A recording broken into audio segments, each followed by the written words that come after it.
The motel room smelled like mildew and resignation. Calla Frost sat on the edge of the sagging mattress, staring at her phone screen as the voicemail replayed for the third time.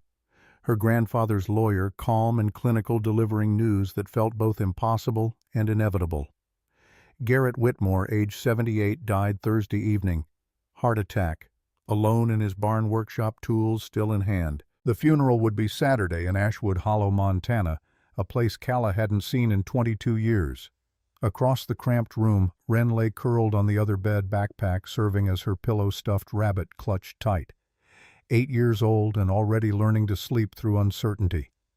3 months in this roadside motel ever since the divorce papers finalized and Trevor stopped pretending he'd pay child support. 2 months since the dealership in Denver laid off half the mechanics, Calla included.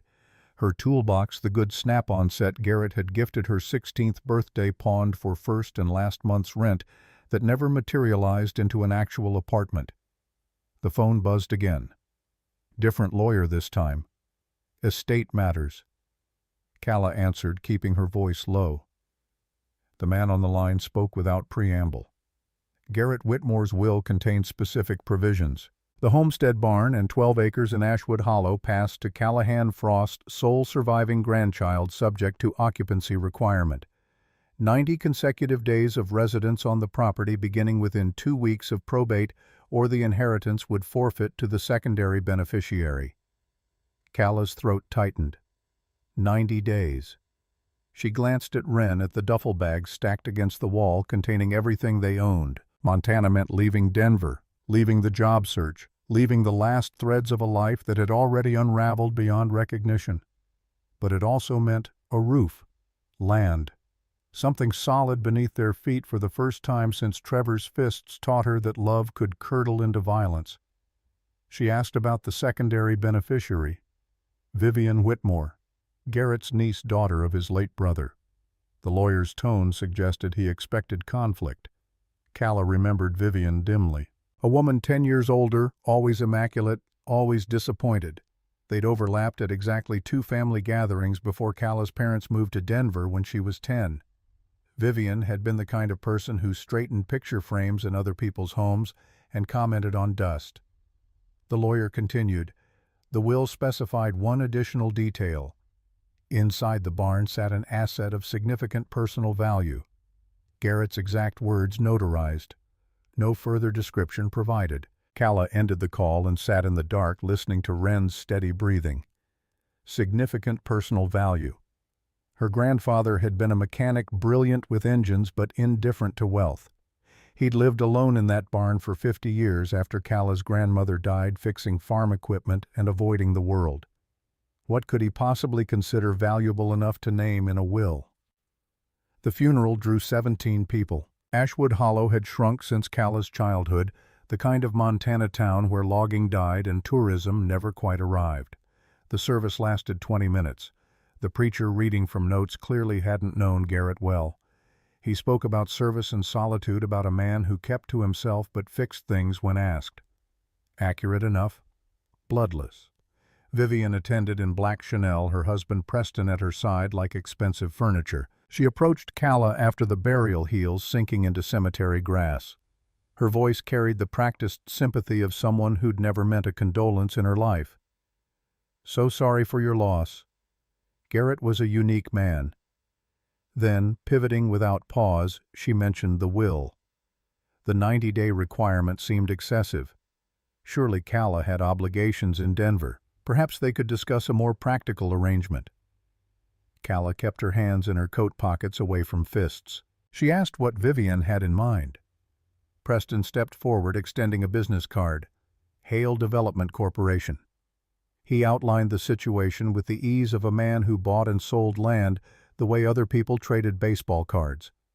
The entire ridge, Garrett's 12 acres included, had been identified for resort expansion. Ski slopes, luxury lodges, the economic revitalization Ashwood Hollow desperately needed. The land Calla just inherited sat at a critical juncture. Without it, the project couldn't proceed. With it, everyone benefited. Vivian's smile didn't reach her eyes. We're prepared to offer $100,000. Cash settlement, no contingencies. You take the money, we handle the property, everyone moves forward. Wren tugged Calla's sleeve, confused by the tension she could feel but not yet name.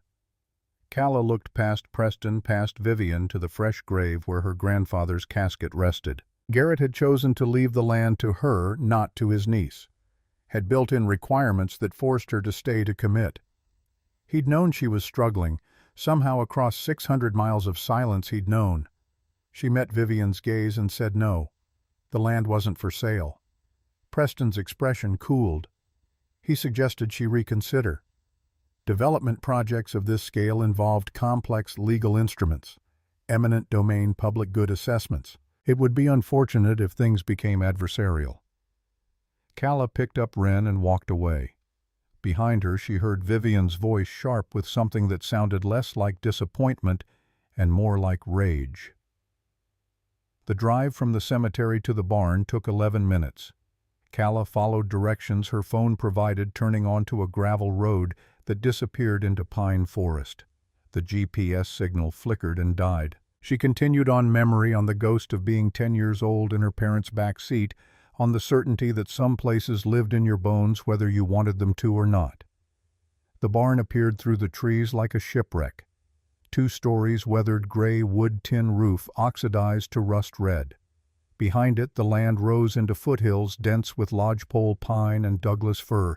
No neighbors visible, no power lines, just wilderness and silence. Calla parked and sat for a moment, engine ticking as it cooled. Wren pressed her face to the window, breath fogging the glass. "Is this where Grandpa Great lived?"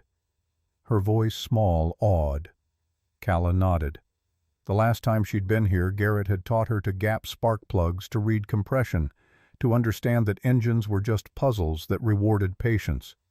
He'd smelled like motor oil, and coffee had moved with the unhurried precision of someone who knew exactly what his hands could do. She'd cried when her parents announced the move to Denver.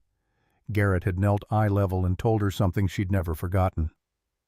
"Good mechanics are everywhere, Calla, but good people who care about the work, who care about doing it right, those are rare.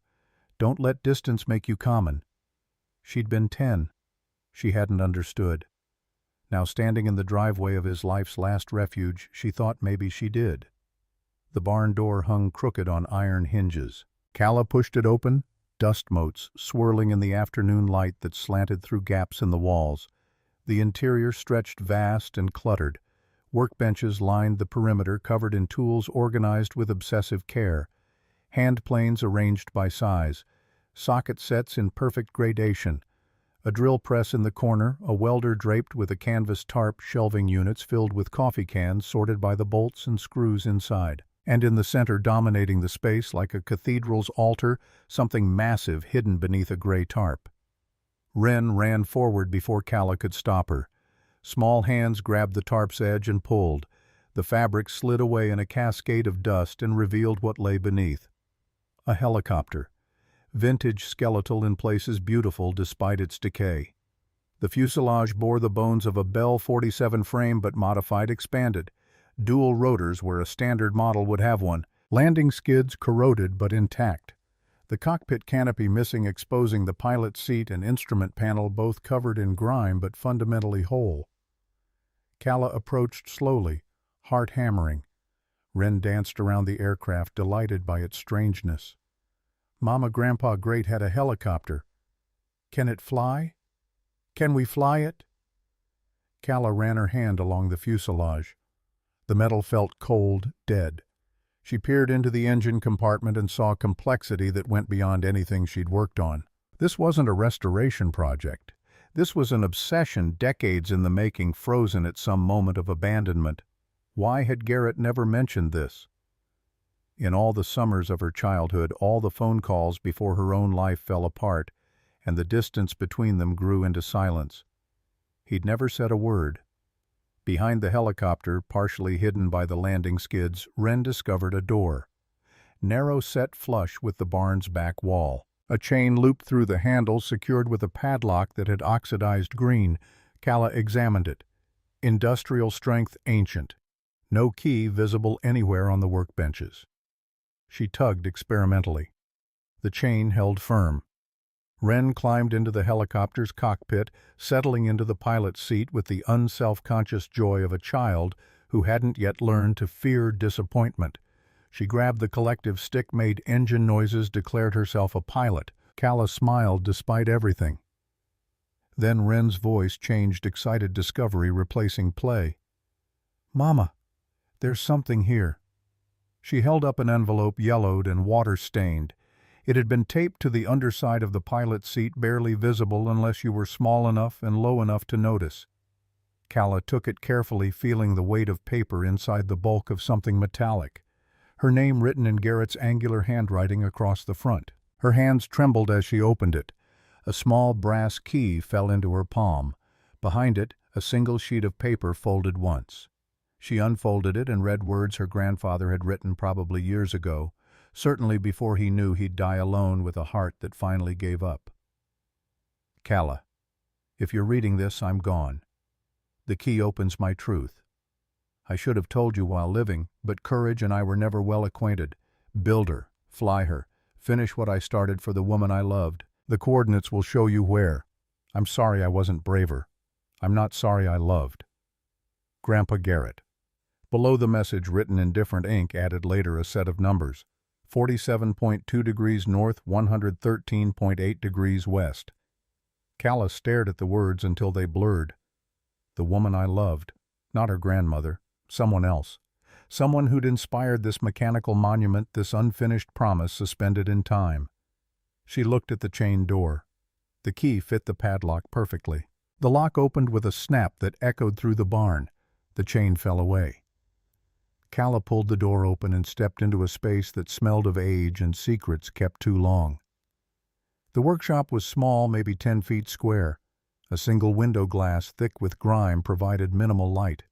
But even in the dimness, Calla could see the walls were covered. Photographs, dozens of them, pinned directly to the wood. Blueprints, technical drawings, schematics, spread across a desk that filled half the room. And above the desk, a portrait, black and white, carefully framed. A woman, young, maybe 25, laughing at something beyond the camera's frame. Dark hair swept back, eyes bright with intelligence and mischief. Beautiful in a way that transcended the photograph's age, that spoke to something fundamental about joy. Calla moved closer. On the desk, centered precisely, sat a leather journal. She opened it to the first page. Property of Garrett Whitmore, 1952. The entries began after his return from the war. Europe. B-17 bomber cruise. He wrote sparingly about combat, more extensively about coming home to Montana with skills nobody needed and memories nobody wanted. Then, 3 months into the journal, a new entry that changed tone completely. Met a woman today, Sloan Ashford. She teaches 3rd grade. I was fixing the school's boiler and she brought me coffee. We talked for 2 hours. I forgot I was covered in grease. She didn't seem to notice. I think I'm in trouble. Calla turned pages, watching her grandfather fall in love. The entries grew longer, more vulnerable. Sloan and I walked to the lake. She knows the names of birds I've never noticed. Sloan laughed at my joke about carburetors. Turns out she actually understood it. Sloan said yes. We're engaged. I can't believe someone that smart would choose me. Then abruptly the tone shattered. Her father found out. Banker. Old money. Doesn't approve of mechanics, especially broke ones fresh from war. Sloan tried to tell him we love each other. He threatened to disown her. She's scared. Subsequent entries documented Garrett's desperate attempt to prove himself worthy. He'd learned aircraft design in the Army Air Corps, had worked on experimental landing gear. He started sketching a helicopter, something innovative enough to attract attention, contracts, money. Something that would make him respectable in the eyes of a man who measured worth in dollars. The entries detailed endless hours of work. Parts, scrounged designs, refined a prototype taking shape. He called it windbound after the way Sloan made him feel, grounded but yearning to fly. Calla flipped forward, searching for resolution. Instead, she found devastation. June 14th, 1954. She married Harold Kincaid today. I found out from the newspaper. Society page. The wedding I wasn't invited to. The life I wasn't good enough for. I don't know what to do with all this love that has nowhere to go. The next entry, 3 weeks later. Started drinking. Stopped working on Windbound. What's the point? Then, nothing for 6 months. When the writing resumed, the handwriting had changed, grown steadier, colder. I can't finish Windbound. Every time I look at her, I see Sloane, but I can't destroy her either. Maybe someday someone will. Someone braver than me. Someone who believes in promises kept even when the person you made them to is gone. Calla turned more pages, but the journal ended there. 1954. 70 years ago.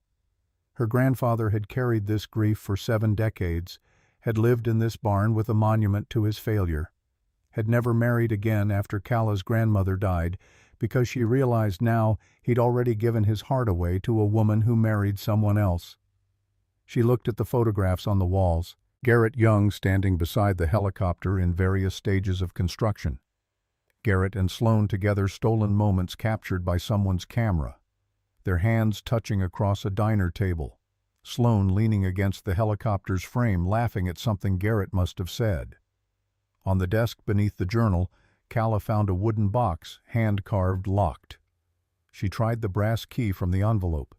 It fit. Inside, stacked carefully, letters. Envelopes addressed to Garrett Whitmore in handwriting that matched the signature on the return address. Sloane Ashford. Calla pulled one out. The envelope had been stamped with a red rectangle, "Return to sender, refused." She checked another.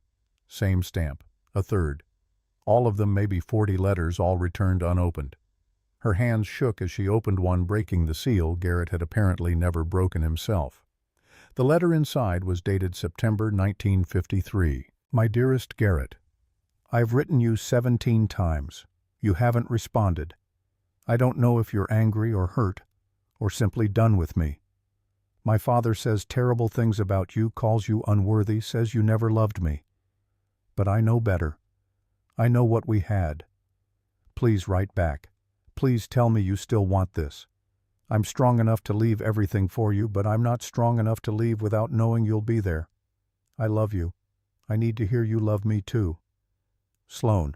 Calla sat down hard on the workshop's single chair. The letters weren't refused. Garrett had never seen them. Someone had intercepted them, stamped them, returned. Kept Sloane's words from ever reaching the man who would have crossed any distance to hear them. She thought of the journal entries. Garrett believing Sloane had abandoned him. Sloane, based on these letters, believing Garrett had rejected her. 2 people destroyed by someone else's cruelty, by lies that stole decades. Wren appeared in the doorway, hesitant. Is this Grandpa Great's secret room? Calla wiped her eyes and nodded. Why did he keep it locked? Because some doors are too heavy to open alone, honey. Because sometimes the things that hurt us most are the things we can't let go. Wren didn't fully understand, but she climbed into Calla's lap anyway, offering wordless comfort the way children do. Outside, a vehicle approached. Engine diesel loud. Calla stood, moving to the barn's main entrance. A truck pulled into the driveway. Old Ford, primer-spotted Montana plates. A man climbed out, 60s, maybe weathered like driftwood, moving with the careful economy of someone whose body had logged hard years. He stopped when he saw Calla, seemed to recognize something in her face. You're Garrett's granddaughter. You look like him. Same eyes. Calla acknowledged it. The man extended a hand. Ezra Donnelly. I own the ranch east of here. Garrett and I were neighbors 40-some years. I heard he passed. Came to pay respects. They shook. Ezra's grip was calloused strong. He glanced past her to the barn's interior, to the helicopter visible through the open doors. His expression shifted, something like grief crossing his features. He never finished her. Worked on that bird off and on for 50 years, near as I can tell. Every time I thought he'd given up, I'd hear sounds from the barn at 3 in the morning. Hammering, welding, like something drove him that wouldn't let him rest. Calla asked if Ezra knew about Sloane. The old man was quiet for a long moment. Finally he nodded. Garrett told me once, years ago. We'd been drinking, which he rarely did. He said he built that helicopter to fly to a woman who didn't want him. Said he kept working on it because stopping would mean admitting she was right to leave. I didn't push. Figured a man's grief is his own business. Did you ever meet her? No. She left Ashwood Hollow before I moved here. Married some fella from Missoula, I heard. Well off, respectable. Everything Garrett wasn't least in her father's eyes. Calla thought about the letters, about the lies that shaped both their lives. Ezra shifted, uncomfortable with emotion. Anyway, I came to offer help. You're planning to stay, I expect. That's what the will requires. How did you know about the will? Small town. Lawyer's secretary is married to the grocer. Word spreads. He smiled without humor. Vivian's already making noise about development projects and eminent domain. Figured you might need someone on your side. Calla looked at this stranger offering alliance, trying to gauge sincerity. Why would you help me? Because Garrett was a good man who got dealt a bad hand. And because watching Preston Hale turn this ridge into condominiums would make me sick. But mostly because that helicopter deserves better than rotting in this barn for another 70 years. If you're going to finish what your grandfather started, you'll need someone who knows which end of a wrench is which. Can you teach me to fly helicopters? Ezra laughed, surprised. I can teach you to fix damn near anything. Flying's another matter. But let's focus on making her airworthy first.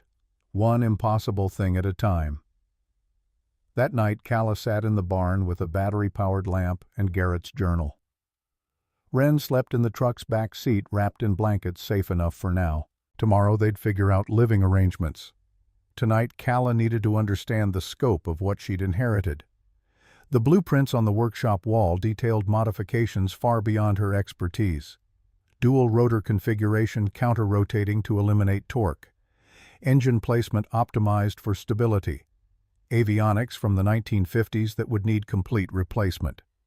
The design was brilliant, she could see that even with her limited knowledge. Innovative enough that it might have actually impressed Sloane's father, might have changed everything if only Garrett had finished it before she married someone else. She found more letters in the box, later ones from 1954 after Sloane's marriage. The desperation in them hurt to read. Garrett, I made a terrible mistake. Harold is kind, but I don't love him.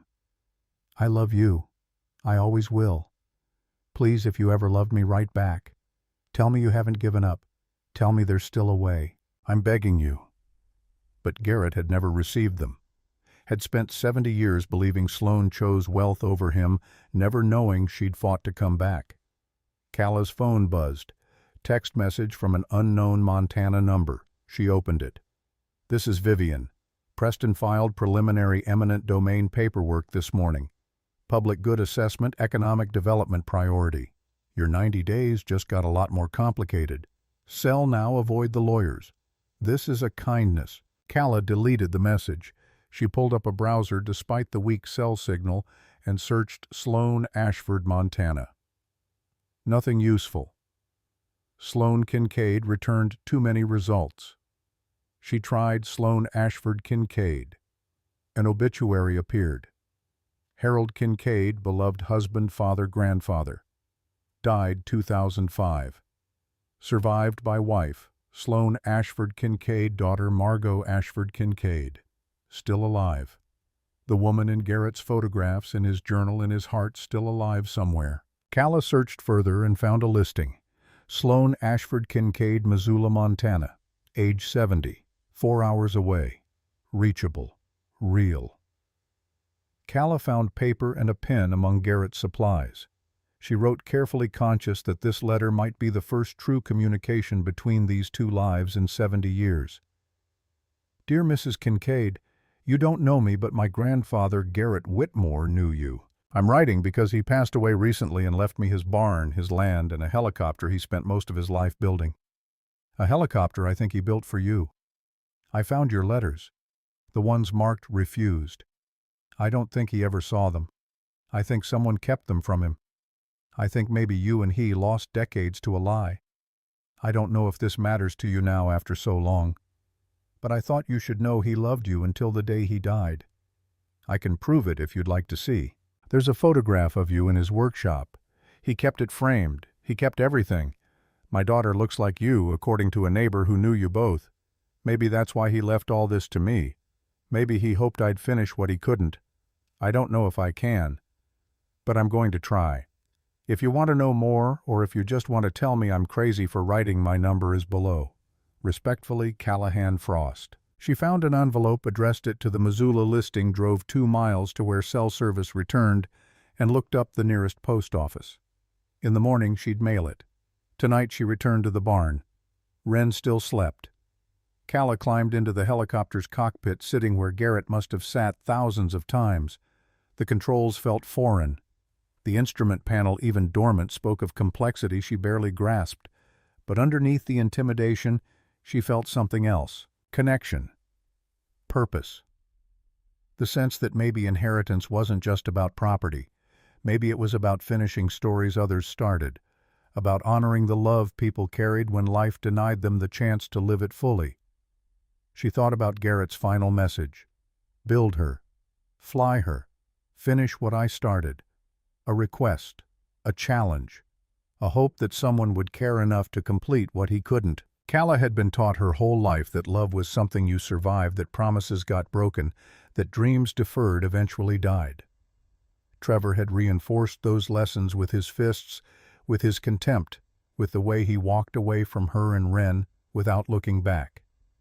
But sitting in a dead man's helicopter, holding letters that proved love could endure 70 years of separation, she wondered if maybe she'd learned the wrong lessons. If maybe the point wasn't surviving love, but believing in it fiercely enough to act, to build, to fly toward someone even if you never arrived. Because the building mattered, the attempt mattered, the refusal to let fear or failure or other people's cruelty make you stop. Direction isn't always forward, she thought, remembering something Garrett had once told her about engine timing. Sometimes you have to go back to compression before you can find power. Outside wind moved through the pines. Inside the helicopter waited patient as a prayer. And somewhere in Missoula, a woman who'd lost the same decades Garrett had might open a letter and remember what it felt like to be loved by a man who built impossible things in her name. Calla closed her eyes and made a promise to the darkness, to Garrett, to herself. 90 days. She'd give it 90 days. She'd learn what the helicopter needed, would find a way to make it whole, would fly it to the coordinates Garrett had written, to whatever place he'd marked as significant, would finish the promise he couldn't keep. Not because she knew how, not because it made sense, but because some inheritances demanded more than acceptance. They demanded completion. And Calla Frost, broke and desperate, and standing in the wreckage of her own failed promises, was done with leaving things unfinished.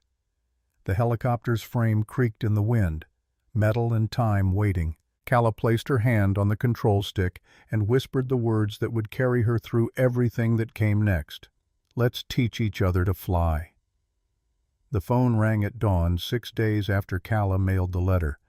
She'd spent the intervening time making the barn habitable, stringing extension cords from a generator Ezra loaned her, setting up a camping stove and sleeping bags in what had been Garrett's office. Wren adapted with the resilience of children who've already learned that home is wherever their parent is, not a fixed location. The voice on the other end trembled with age and something deeper. This is Sloane Kincaid. You wrote to me about Garrett. Calla's chest constricted. She stepped outside so Wren wouldn't wake morning frost crunching beneath her boots. I wasn't sure you'd call. I wasn't sure I would either. A pause, breath gathering courage. But I dreamed about him last night for the first time in 40 years. And when I woke up, your letter was on my nightstand where I'd left it, and I thought maybe some things don't stay buried just because we want them to. Calla explained what she'd found. The helicopter, the workshop the letters marked, refused. She described the photographs, the journal entries, the coordinates written in Garrett's hand.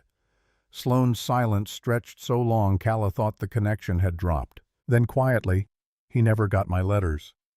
All this time I thought he rejected me, chose his pride over us. Someone intercepted them, stamped them, returned.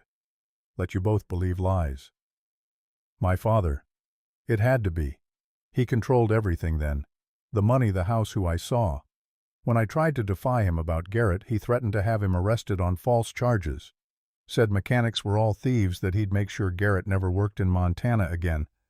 I was 23 and terrified. I thought if I married Harold, my father would calm down and later maybe Garrett and I could find a way. But later never came. Calla watched the sun rise through the pines' light, turning everything gold and merciless. Do you want to see the helicopter? Another long pause. Then yes. God help me, yes. I need to see what he built, what we lost. They arranged a meeting for the following afternoon. Sloan would drive from Missoula 3.5 hours through mountains that would be treacherous if snow fell. Calla spent the day cleaning the barn more thoroughly, moving aside clutter-making space. Ezra arrived mid-morning with a teenage boy in tow. This is Dashiell Porter, goes by Dash. Ranch kid smart with his hands, wants to learn aviation mechanics. Thought he could help. The boy looked embarrassed by the introduction, all angles and nervous energy. 17, maybe, hair perpetually in his eyes. I don't need paying, just want to learn something useful before I'm stuck ranching my whole life. Calla assessed him, saw herself at that age desperate to escape limitations other people assumed were permanent. You know anything about helicopters? Nothing. But I learn fast and I don't quit. She handed him a socket wrench and pointed at the helicopter's engine mount. Start with that. Every bolt cataloged by size and condition. We need to know what's salvageable. Dash grinned and got to work. Ezra pulled Calla aside while the boy focused on disassembly. Vivian's husband filed paperwork with the county, safety inspection scheduled for next week. They're claiming the barn is structurally unsound, dangerous to occupy. If the inspector rules against you, they can condemn the property, force a sale. How long do I have to fix 70 years of neglect? Not long enough, but we'll do what we can. They worked through the afternoon, Ezra teaching Calla which supports needed reinforcement, which roof sections required patching. The labor was brutal, physical, in a way that left no room for thinking about Trevor or divorce or the precariousness of everything. Just nails and wood and the immediate problem of keeping walls vertical. Sloan arrived as the light began to fade. She drove a silver sedan, parked carefully, sat for several minutes before emerging. When she finally stepped out, Calla saw the photograph come to life. 70 years had softened the angles, added grace to what had been youthful beauty. She moved slowly, leaning on a cane, but her eyes remained sharp. Wren ran to greet her before Calla could intervene, childish enthusiasm overriding adult caution. Are you the lady Grandpa? Great loved? Sloan's hand went to her mouth. She knelt with difficulty, meeting Wren at eye level. I suppose I am, though I didn't know he still loved me until your mother's letter. He kept your picture in a frame, in the secret room. Mama showed me. Did he? Sloan's eyes filmed with tears. That's very kind of him. She straightened, leaning heavily on the cane, and looked past Calla to the barn. Her expression shifted through recognition, grief, wonder. She walked inside as if entering a cathedral. The helicopter sat in the center of the space, partially disassembled.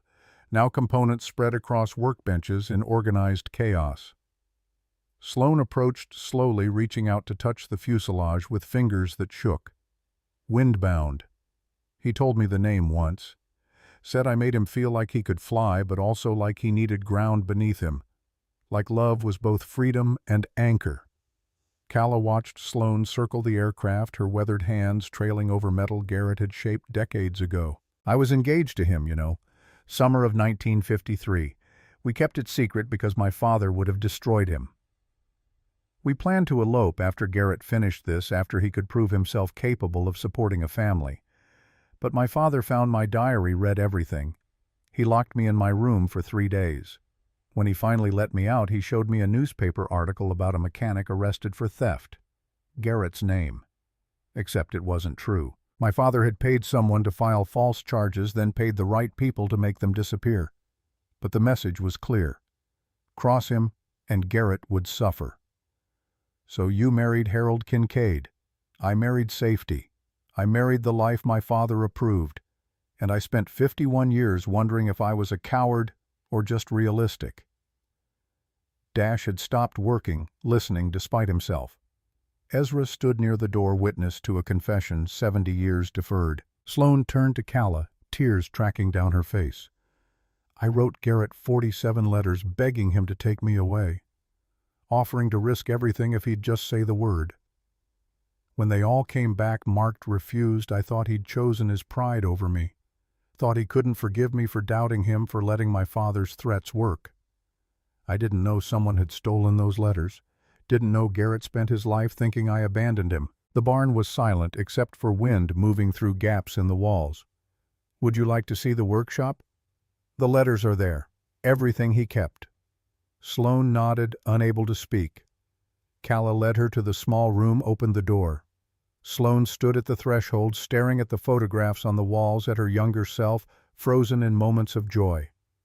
She moved to the desk, picked up the carved box containing the letters. Her hands trembled as she opened it, seeing the return to sender stamps, recognizing her own handwriting. She sank into the chair and read letter after letter, watching her younger self beg for a response that never came. When she finally finished, her face was ravaged. We lost everything to a lie. 70 years. I had a daughter with Harold, a good life by most measures. But this. She gestured at the room, at the evidence of Garrett's sustained grief. This is what love looks like when it has nowhere to go. And I carried the same thing, just hid it better. Calla pulled over a crate to sit on, giving Sloane space but staying close.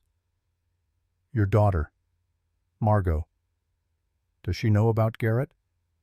Number Harold was a good father. I never saw the point in telling her about a man I thought didn't want me. But now, knowing the truth, I'm not sure what to do. The honest thing. The thing that honors what you and Garrett had. Sloane looked at the photograph of herself on the wall. Honesty at 70 feels different than at 23. Like the stakes are both lower and unbearable. They sat together in the failing light, two women separated by decades, connected by a man whose love had outlived him. Eventually, Sloane asked about the coordinates. Calla showed her Garrett's note. Sloane's breath caught. That's Ashwood Lake Overlook, where he proposed. We used to hike there, away from town, away from my father's eyes. There's an old pine tree with our initials carved in it. Or there was 40 years ago. He wanted to fly there. Wanted to finish this helicopter and land at the place where you said yes. Sloane closed her eyes. I did say yes. I meant it. I just didn't believe we could survive my father's opposition. And I was right, wasn't I? We didn't survive. But you could finish it now. Help me restore Windbound. Fly to the Overlook, complete what Garrett started. I'm 70 years old and dying, Calla. Pancreatic cancer, stage 3. They gave me 6 months, maybe a year. That's part of why I called. I don't have time left to waste on pretending I don't care about unfinished business. The revelation hit like physical force. Calla hadn't expected that, hadn't factored terminal illness into the equation. Then we work fast. We finish this before you run out of time. Sloane laughed, bitter and surprised. You don't know what you're proposing. That helicopter is 50 years from airworthy. The engineering alone would take teams of experts.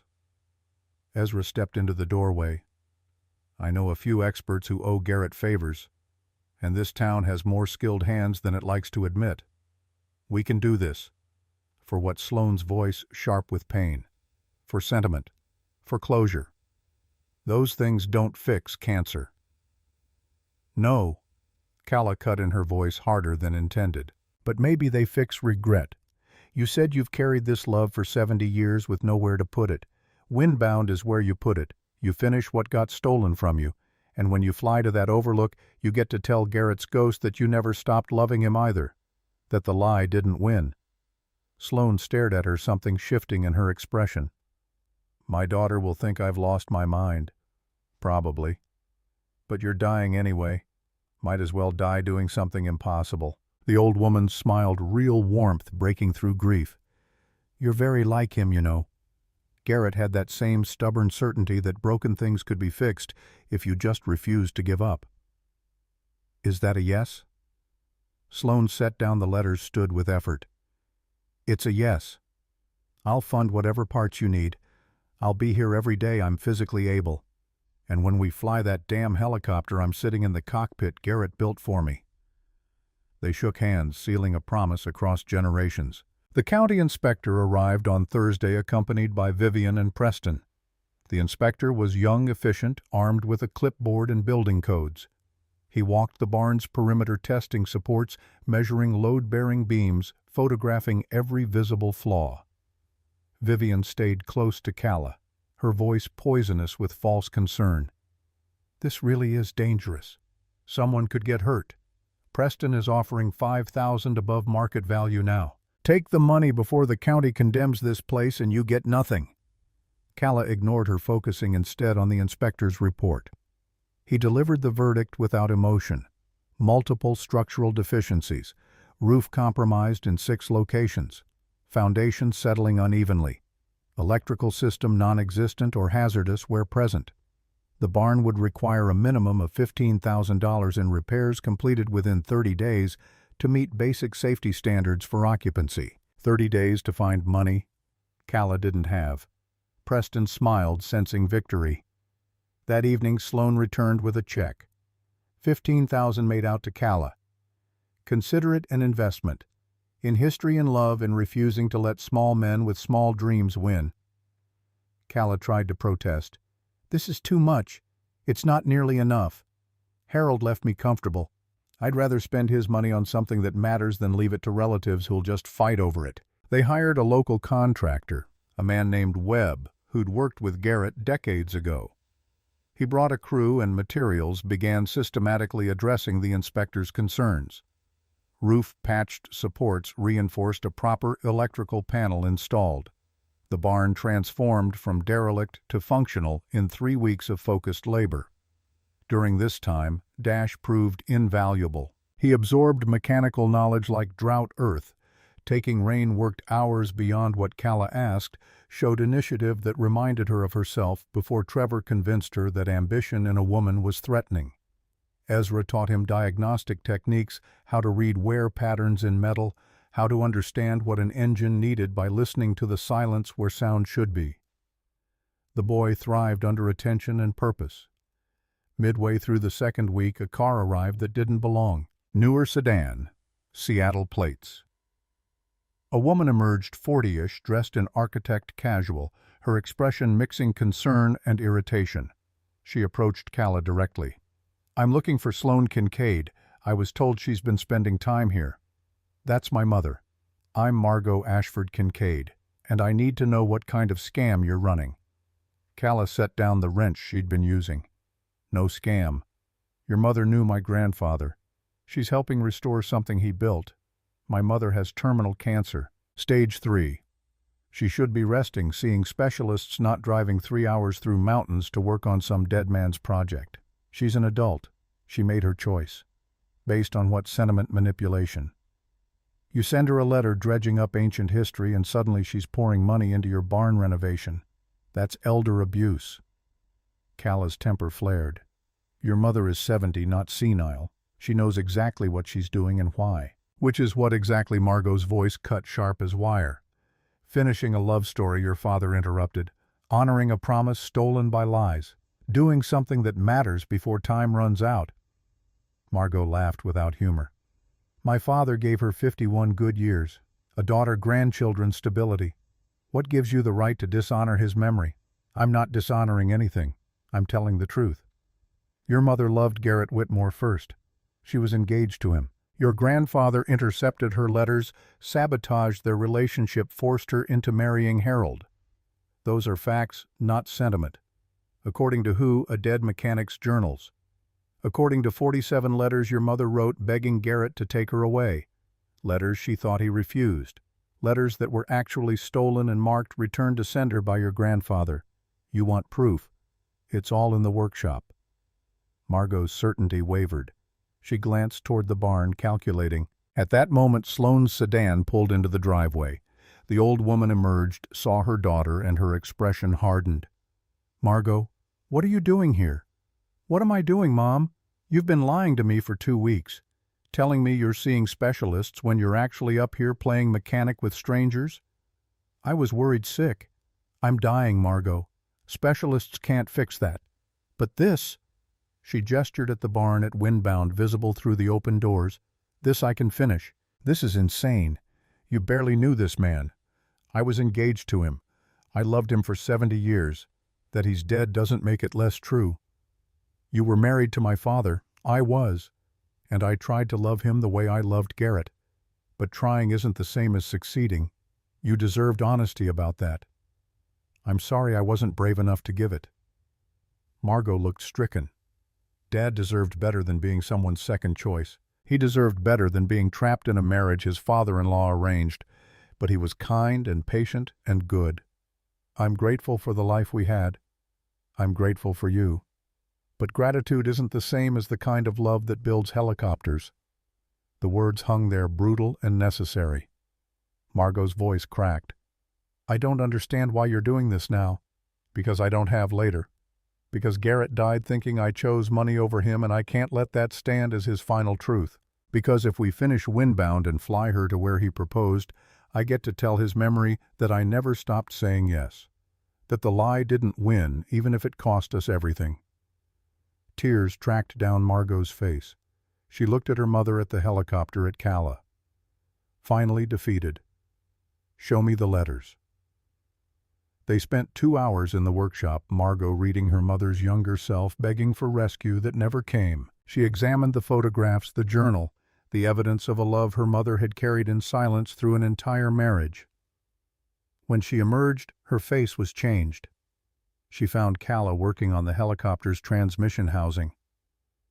I'm an architect. I specialize in restoration projects. If you're serious about making this airworthy, you need engineering assessments, structural integrity, verification, someone who can navigate building codes and FAA regulations. We can't afford an architect. I'm not asking for money. I'm asking to help my mother finish something that matters to her, and to understand the man who apparently shaped her life more than my father did. Calla accepted with a nod. They shook hands, alliance forged from necessity and shared purpose. That night Dash discovered something. He'd been working on removing corroded panels from the helicopter's undercarriage when his foot punched through a weak board. Beneath the floor, something metallic reflected his flashlight beam. He called Calla over. Together they pried up floorboards, revealing a metal box encased in poured concrete. Old, deliberately hidden. They spent an hour with crowbars and hammers before the concrete cracked enough to extract the box. Inside, wrapped in oilcloth, another set of blueprints. More sophisticated than the originals labeled Windbound 2. Photographs of a different aircraft, sleeker, smaller, demonstrably functional. Flight logs in Garrett's handwriting dated 1955 through 1958 documenting hundreds of test flights. And at the bottom a telegram. Department of the Air Force dated March 1959. Project Windbound 2 classified under National Security Act. Cease all operations immediately. All documentation to be surrendered. Failure to comply will result in prosecution. Ezra examined the documents with growing recognition. I'll be damned. Garrett worked classified projects after Sloan married. He never told me specifics, just said the government took interest in some designs he'd developed. Margot studied the blueprints with professional focus. These innovations, this dual rotor configuration, the torque compensation, this is decades ahead of its time for the 1950s. Helicopters didn't achieve this level of stability until the 70s. So Garrett invented it first and the military classified everything, which means his genius got buried. No patents, no credit, no recognition, just silence, and a life spent watching other people get credit for his ideas. Calla felt rage building. He lost Sloan, lost his life's work, lost everything. And nobody knew because the government erased him. We can change that. Margot's voice carried the weight of professional certainty. These documents prove historical significance. If we restore Windbound, if we can demonstrate it's based on legitimate innovations, this property can qualify for historical landmark status, which would block any eminent domain claims permanently. Preston would lose his development project completely. But we'd need to make Windbound airworthy and document everything. Full engineering analysis, historical context, proof of Garrett's contributions to aviation. How long would that take, with proper resources and focus? 8 weeks, maybe 10. But we'd need a certified pilot willing to fly an experimental aircraft. Calla met her gaze. I'll fly it. You're not a pilot. I will be by the time we finish. The work intensified. Margot brought in engineering contacts, people who owed her favors or simply wanted to be part of something impossible. They assessed every component created. Detailed reports began the documentation that would prove Windbound's significance. Sloane came daily, fading visibly but refusing to slow down. She worked alongside Calla, her hands remembering skills from youth. Together they cleaned decades of grime from the cockpit, replaced corroded wiring, rebuilt the control linkages. One evening after everyone else had left, Sloane sat in the pilot's seat and closed her eyes. "I need to tell you the whole truth about why I didn't fight harder. You don't owe me explanations. I owe Garrett. And since he's not here, you'll have to do." Sloane's voice carried weight that came from bearing secrets too long. "When I married Harold, I was 3 months pregnant." Calla went still. "I didn't know at the wedding. Found out 2 weeks after. The timing was wrong for it to be Harold's. Margot is Garrett's daughter. I've known since before she was born, and I never told anyone. Not Harold, not Garrett, not her."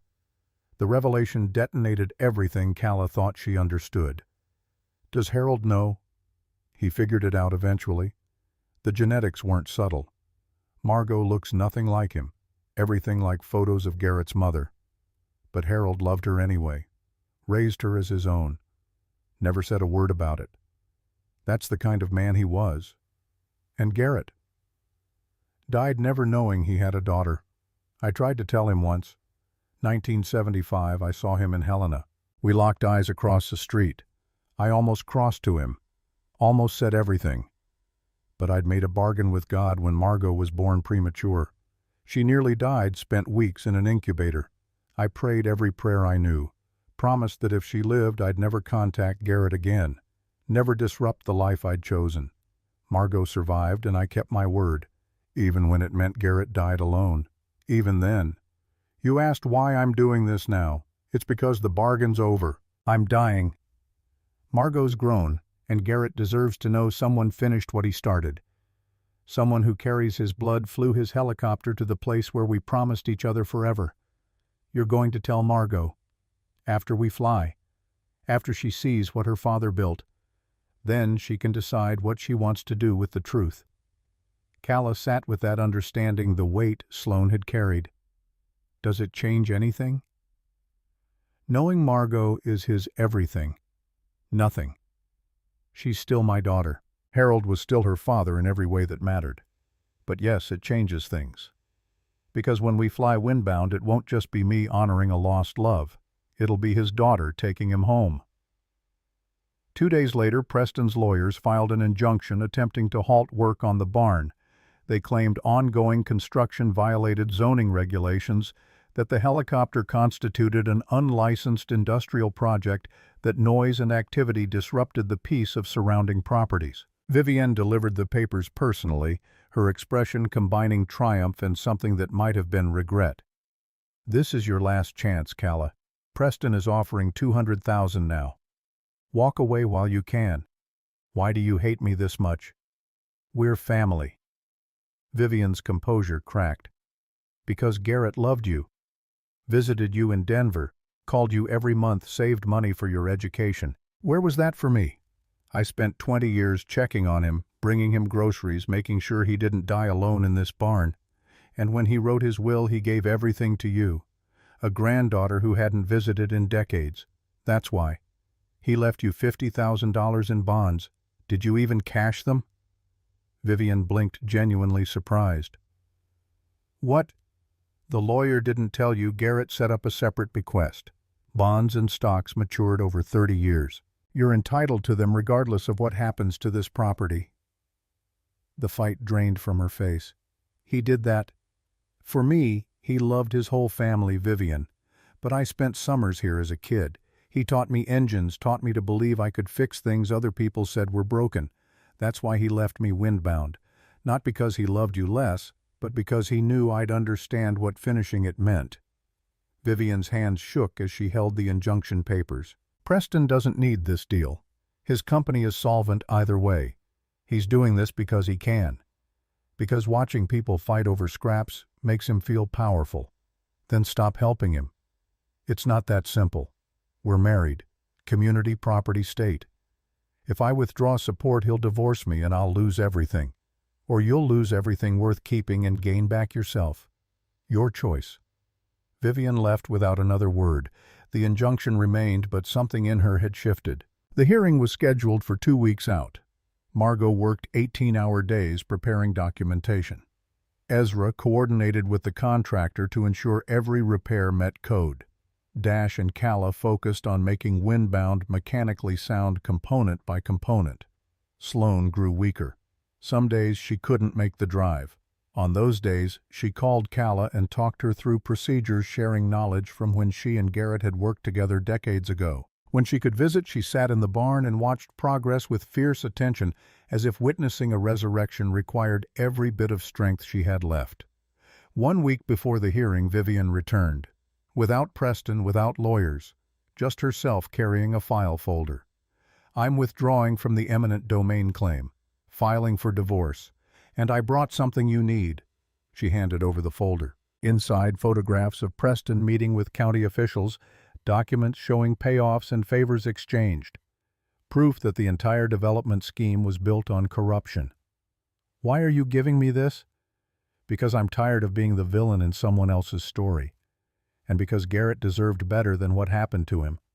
If finishing that helicopter gives him peace, then I want to be part of that, not the obstacle. The hearing became a formality. With Vivian's evidence and Margot's documentation, Preston's claims collapsed.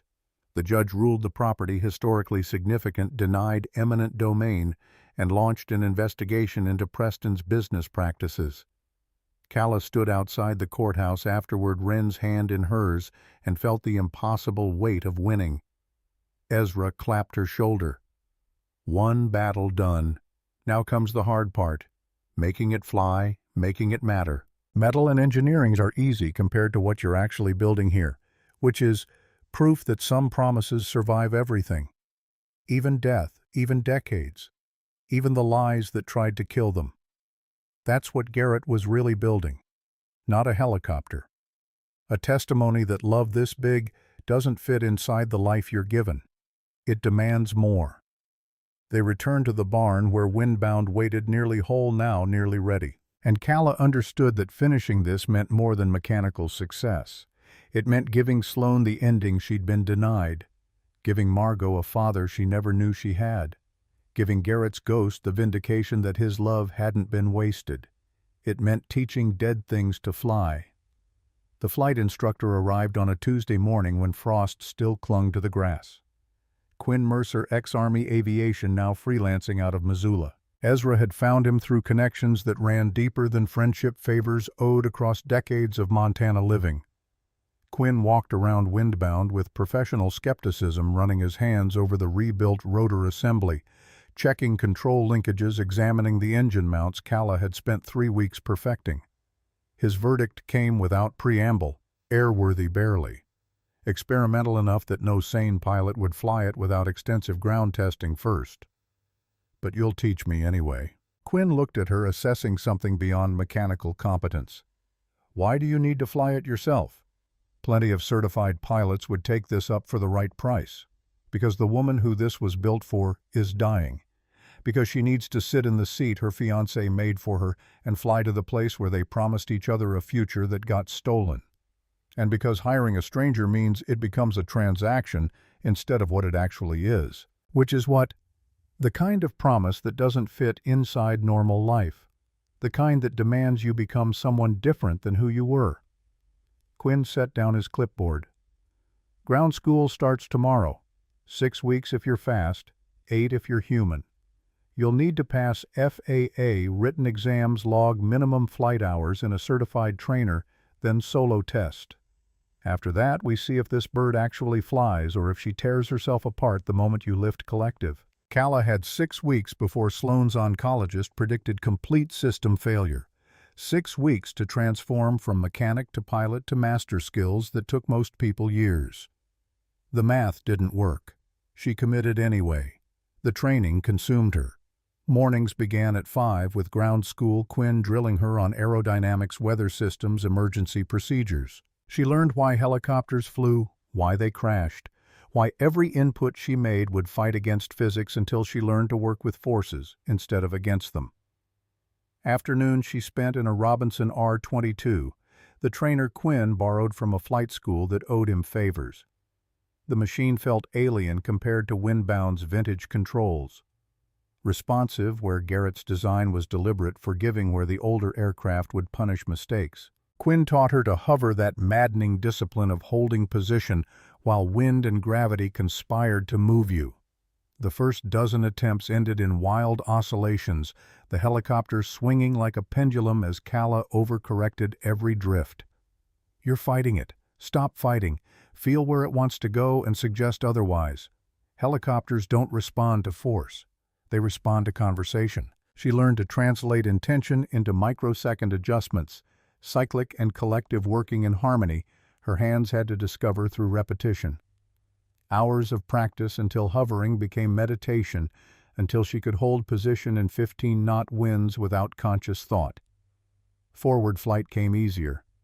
Transitional lift, the magic moment when momentum transforms rotors from mere vertical thrust into proper wings. She flew patterns over Ashwood Hollow, learning to read the landscape from above, to judge distance and altitude without instruments. Evenings she returned to the barn where Dash and Ezra continued refining Windbound. The helicopter grew whole under their attention panels. Aligned systems integrated the dual rotor assembly balanced so precisely that hand spinning them generated no wobble. Margot worked parallel tracks, documenting everything for the historical registry application. She photographed components, interviewed Ezra about Garrett's methods, compiled evidence that would preserve this story beyond the people who lived it. Sloan came when she could, which became less often. Cancer accelerated its consumption. Some days she sat in a folding chair and watched, offering suggestions drawn from memories of helping Garrett decades ago.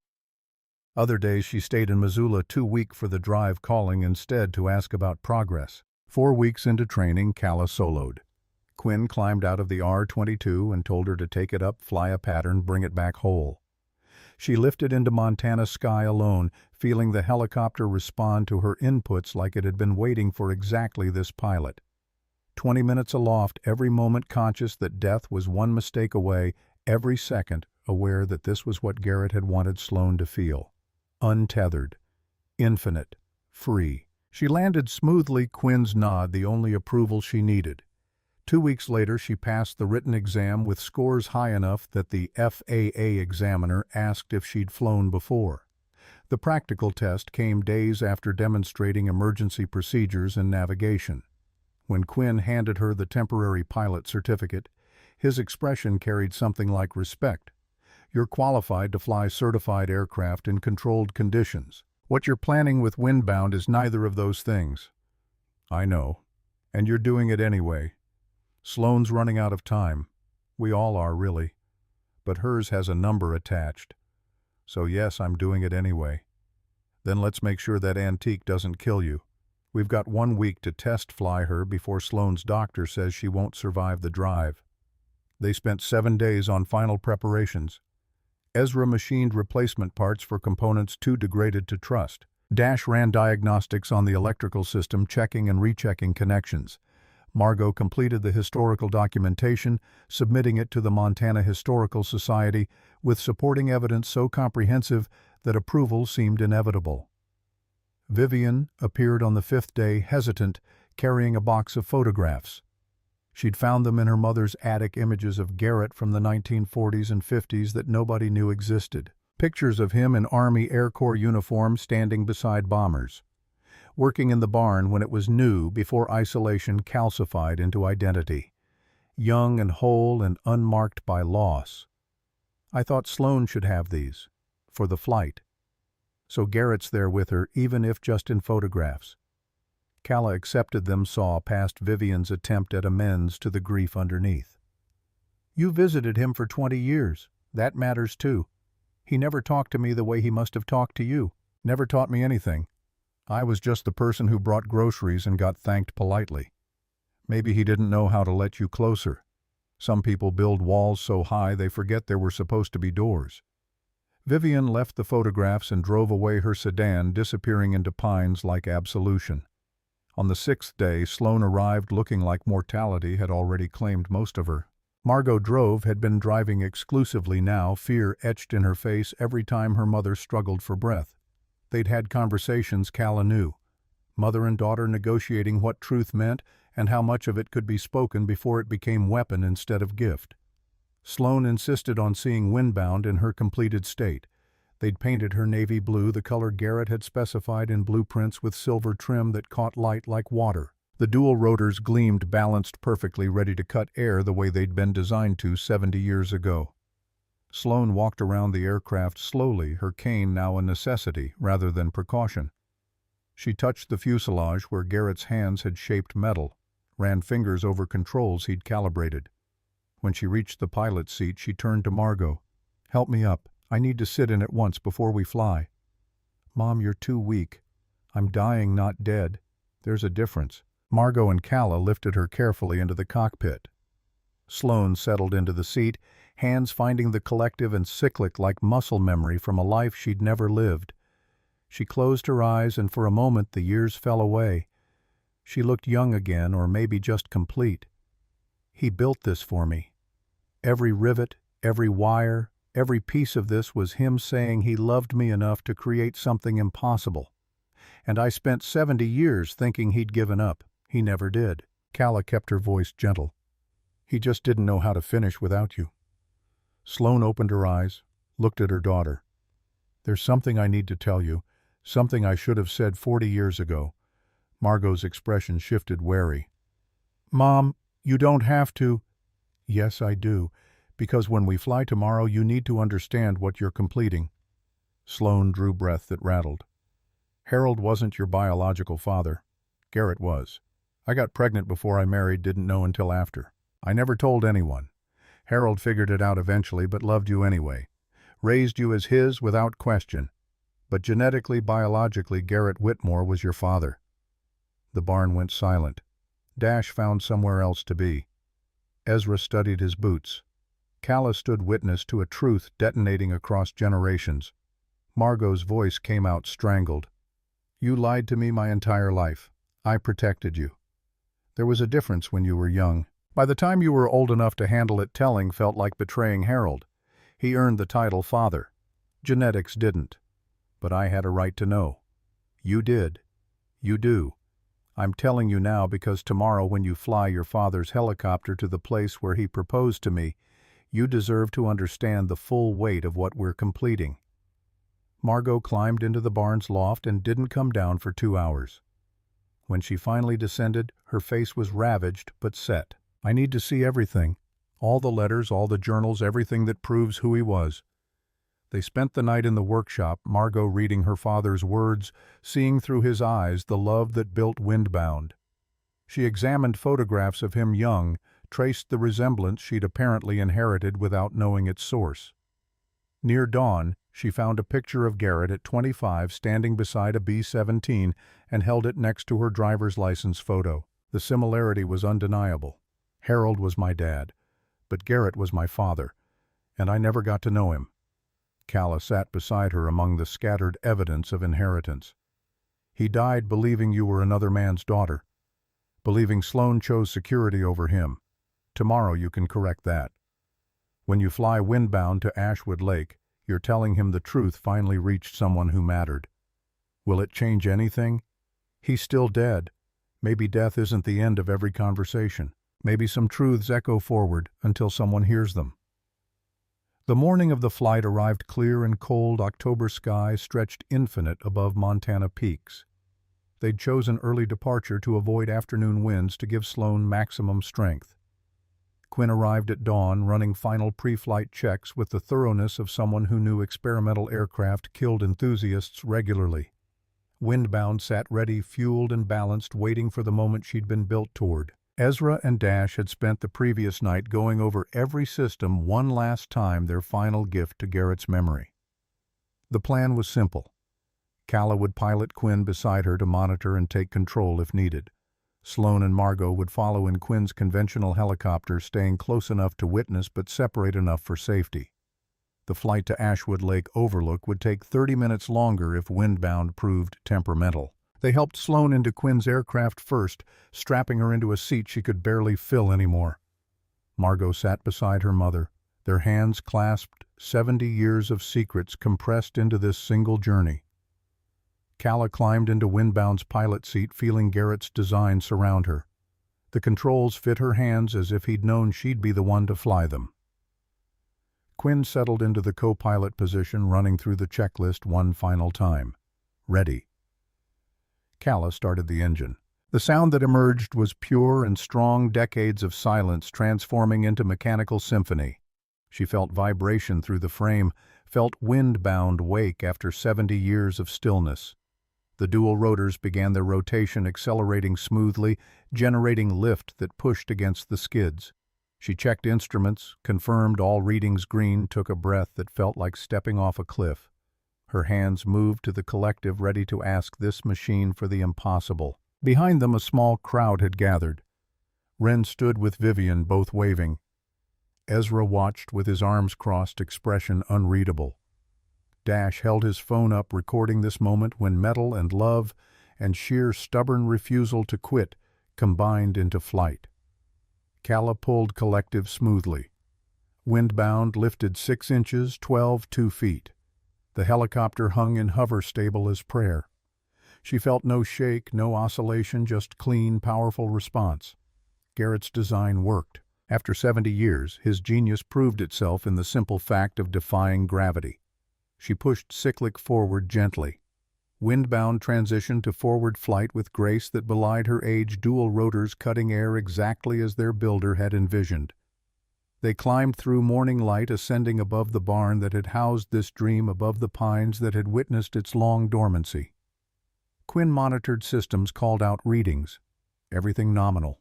Oil pressure good. Rotor RPM optimal. She's flying like she was born for this. She was.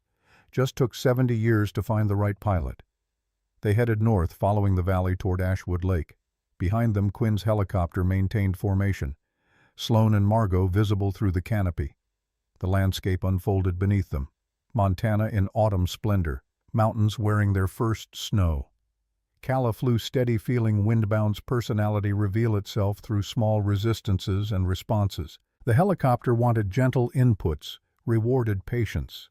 Like flying something alive rather than mechanical. Like Garrett had poured enough love into the design that some essential quality beyond engineering emerged. 20 minutes into the flight, they crossed a ridge and Ashwood Lake appeared below. Sapphire water cradled by peaks perfect and remote. On the eastern shore, an overlook jutted from forest, the exact coordinates Garrett had written. Calla descended carefully, circling to assess the landing zone, a small clearing, tight but manageable. Ancient pine trees ringed it, one massive specimen standing sentinel. Even from above, she could see something carved in its trunk. She brought Windbound down with precision Quinn hadn't expected, settling onto ground that hadn't felt aircraft weight in geological time. The skids touched absorbed weight, held firm. She reduced throttle, let the rotors wind down, sat in sudden silence, broken only by wind through pines. They'd made it. Windbound had flown, had carried them to the place where Garrett proposed, where love had been offered and accepted before cruelty intervened. Quinn's helicopter landed 30 yards away. Margot helped Sloane out, the old woman leaning heavily but determined. They approached Windbound as Calla and Quinn climbed down. Sloane reached out to touch the fuselage, tears streaming. He did it. We did it. 70 years late, but we're here. The overlook offered views across the lake, across wilderness that looked unchanged from when Garrett and Sloane had hiked here as young lovers. Margot led her mother to the ancient pine, to the carving still visible in bark that had grown around it but never consumed it. G+S 1953, inside a heart, rough cut with a pocket knife. Sloane placed her palm over it.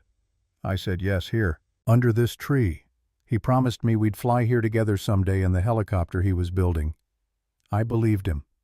Then my father took that future and twisted it into something else. But you're here now. Margot's voice carried weight of understanding she hadn't possessed yesterday. You and him through Windbound. And me, apparently. His daughter flying his design to his place. Sloane looked at Margot with something like peace. Harold gave you life in every way that mattered.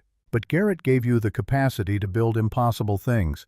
I see it in how you approach problems, how you refuse to accept limits. That's his legacy in you." Calla had brought Garrett's ashes the urn she'd been carrying since the funeral. She offered it to Sloane, who accepted with trembling hands. The four of them stood together, 3 generations connected by love that refused linear time. Sloane opened the urn and scattered Garrett's remains over the overlook into the wind above the lake where they'd promised each other forever. Her voice barely above a whisper. "I loved you. I never stopped. The lie didn't win, Garrett. We're here, and our daughter brought us home." Margot added her own words, speaking to a father she'd never known. "I wish I'd met you. I wish I'd known. But I'm glad your work continued through me, even if I didn't understand why I built things the way I do. Thank you for that." They stood until the wind had taken every trace of ash, until Garrett had become part of the wilderness he'd loved. Then Sloane asked to sit in Windbound one final time, to occupy the seat that had been meant for her. They helped her into the cockpit. She settled there, looking out through the canopy at the view Garrett had promised her 7 decades ago. This is what he saw when he designed this. Not just mechanics. This. Freedom, beauty, love transformed into flight. I understand now why he couldn't finish it without me. Some things aren't meant to be completed alone. She closed her eyes and rested there while Margot photographed everything, documenting the moment when a promise 70 years delayed finally reached its conclusion. The flight back carried different weight. Windbound flew steady, bearing them home through afternoon light that turned the mountains gold. When they landed at the barn, the small crowd had grown. Word had spread through Ashwood Hollow that the impossible had happened, that the dead mechanic's helicopter had flown. People applauded as Windbound's rotors wound down, not for spectacle, but for what the flight represented. Promises kept. Love honored. The stubborn refusal to let time or death or cruelty have the final word. Sloane lasted 6 more weeks, long enough to see Windbound granted historical landmark status, ensuring the barn and aircraft would be preserved. Long enough to watch Margot transform the property into a foundation, establishing programs that would teach young people the skills Garrett had mastered. Long enough to tell Calla that finishing Windbound had given her something she'd carried as absence for 70 years, the certainty that she'd been genuinely loved. The funeral was small, attended by people who understood that Sloane's real eulogy had been delivered on a mountain overlook when she scattered the ashes of a man she'd promised herself to before life taught her that promises sometimes break through no fault of the people making them. Margot inherited her mother's estate and immediately directed most of it toward the foundation. She moved to Ashwood Hollow, bought property near the barn, began designing a proper facility to house Windbound and teach the next generation. 6 months after Sloane's death, the barn had transformed into something between museum and workshop. Windbound sat in a climate-controlled space, protected but visible, available for the young people who came to learn mechanical trades from Ezra and Calla. Dash had enrolled in aviation mechanics school, planning to return and teach. Wren thrived in a local school, her confidence built on watching her mother do impossible things. Calla discovered that teaching others gave purpose beyond survival, that watching teenagers understand how engines worked felt like extending Garrett's legacy through new hands. Vivian became an unexpected ally, using her divorce settlement to fund scholarships for students who couldn't afford tuition. She and Calla weren't friends exactly, but they'd reached understanding that family was more verb than noun, more action than blood. 1 year after the flight to Ashwood Lake, Calla was cleaning Windbound's interior when she noticed something odd. A panel near the tail, slightly misaligned, moving when it shouldn't. She pried carefully, and it released, revealing a small compartment she'd somehow missed in all previous inspections. Inside, a metal canister wrapped in oilcloth. She called Margot, and together they opened it. A film reel, Super 8, labeled in Garrett's handwriting, for whoever finishes Windbound. They borrowed a projector from the Historical Society and set it up in the workshop. Calla, Margot, Wren, Ezra, Dash. Vivian gathered as the film flickered to life. Garrett appeared on screen, younger than Calla had known him, but older than the photographs from his time with Sloane. Maybe 55, filming himself in the barn, His voice crackled through decades of magnetic degradation. I don't know who'll see this. Maybe no one. But I need to say it anyway. I built Windbound for Sloan. Worked on her for 50 years on and off whenever hope got stronger than grief. I never finished because finishing meant admitting she was really gone, that the future we promised each other would never arrive. He paused, looking directly at the camera. But here's what I learned too late to matter: failure isn't about stopping. It's about refusing to hand the work forward. I failed Sloan by keeping Windbound to myself, by treating it like a monument to loss instead of a foundation for someone else to build on. He gestured to the helicopter visible behind him. So whoever you are, whoever finished this, thank you. You gave meaning to years I thought were wasted. You proved that love this size doesn't die with the people who felt it. It just waits for someone brave enough to carry it forward. His expression softened. I hope you're reading this because Windbound flew, because someone cared enough to finish what an old man couldn't. That means my life amounted to more than regret. That means something I built mattered. The camera wobbled as he adjusted it. If you're young, don't wait like I did. Don't let fear or pride or other people's small thinking keep you from the big things. Love hard. Build impossible things. Refuse to accept that broken means finished. And if you're old like me, remember, it's never too late to hand your unfinished work to someone who'll complete it. Legacy isn't about doing everything yourself. It's about starting things worth finishing. The image flickered.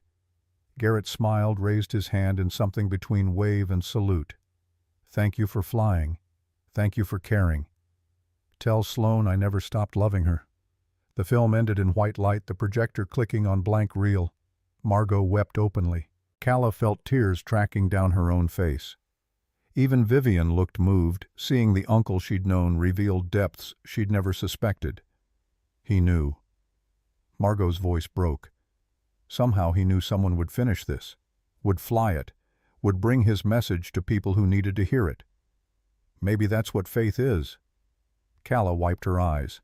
Building something you won't see completed, trusting that the work matters enough that someone will care. 5 years later, the foundation had grown beyond anything Calla had envisioned. The barn was now the Whitmore Ashford Center for Aviation Heritage, serving students from across Montana. Windbound held place of honor in the main hall, surrounded by documentation of Garrett's innovations and their influence on modern helicopter design. Margot had married, adopted children, named her daughter Sloan. The little girl loved sitting in Windbound's cockpit, pretending to fly the way Wren once had. Wren herself, now 13, was enrolled in the center's junior pilot program. She'd soloed in a trainer the previous summer, showed aptitude that made Quinn claim she'd inherited something essential from Garrett through genetics that skipped generations. Calla had married Quinn 2 years prior, a quiet ceremony attended by the people who'd helped make Windbound fly. They lived in a house built near the barn, close enough that Calla could walk to work, far enough for privacy. The foundation had expanded to include scholarships for single mothers learning trades, a program Calla insisted on. Every student who passed through learned not just mechanical skills, but the story behind them.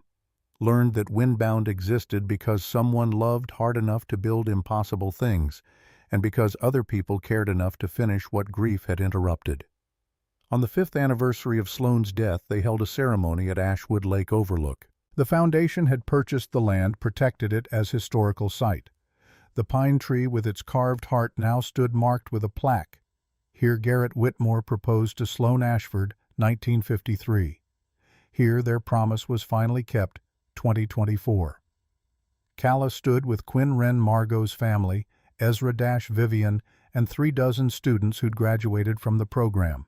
They released photographs into the lake, images of Garrett and Sloan Young, of Windbound flying, of the community that had formed around finishing what one man started. Flying back in Windbound afterward, Calla at the controls with Wren in the co-pilot seat, she understood something that had taken 5 years to crystallize. The helicopter hadn't been Garrett's real legacy. The people were. Everyone touched by the story of a love that refused to die, by proof that broken things deserved second chances, by the evidence that some promises survived everything, including the people who made them. Wren's voice broke her thoughts. Mom, when I'm old enough, can I fly Windbound? She's yours as much as mine, honey. You're Garrett's blood twice over. Through me, through Margot. You've got more right to her than anyone. What if I crash her? Then we rebuild. That's what we do. We take broken things and make them whole. They flew over Ashwood Hollow as the sun set, windbound shadow racing across treetops, and Calla thought about the workshop film, about Garrett's message that legacy meant handing unfinished work to people who'd complete it. She'd done that, built a place where others could learn, could build, could refuse to accept that broken meant finished, where Garrett's genius and Sloane's love could ripple forward through generations that would never meet them but would carry their story anyway. Below, the barn's lights came on, illuminating the center that bore their names. Students worked inside, learning skills that honored both the man who built impossible things and the woman he built them for. Learning that some inheritances demanded more than acceptance. They demanded completion, transformation, the courage to fly what dead men started. Direction isn't always forward. Sometimes the path to something new starts with finishing something old.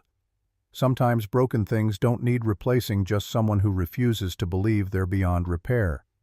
And sometimes love is the most impossible thing. We build the thing that outlasts us, the promise that echoes forward until someone hears it and decides to answer. Calla brought Windbound home as stars emerged, landing with a precision that would have made Garrett proud. The helicopter settled onto familiar ground, rotors winding down another flight completed in a machine built by someone who died believing his work didn't matter. But it had mattered, still did, would continue mattering as long as there were people willing to finish what others started, to honor promises time couldn't erase, to prove that broken things still deserved to rise.